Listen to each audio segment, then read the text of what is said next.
నమస్కారం అండి. ఈ వీడియోలో మనం లలితా సహస్రనామంలో ఎన్ని శ్లోకములు ఉంటాయి, లలితా సహస్రనామం ఎక్కడి నుండి వచ్చింది, ఎందుకు చదువుతారన్నది ఈ వీడియోలో మనం చూద్దాం. లలితా సహస్రనామంలో మొత్తం 183 శ్లోకాలు ఉంటాయి. లలితాదేవిని స్తుతిస్తూ హిందువులు పఠించే స్తోత్రం లలితా సహస్రనామం అంటారు.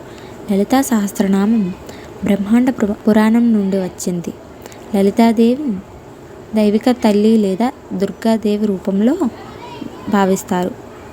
శక్తి ఆరాధనలో, శ్రీ విద్యలో లలితా సహస్రనామం ఎంతో ప్రాముఖ్యత ఉంది.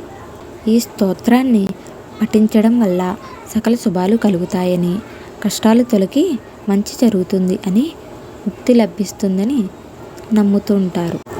ఇంకా ఈ 83 శ్లోకాలు అర్థాలు తెలుసుకుని చదివితే ఇంకా మంచిది.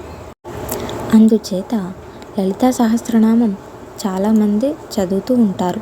కానీ కొంతమంది వాటికి అర్థాలు తెలుసు, మరి కొంతమందికి తెలియదు.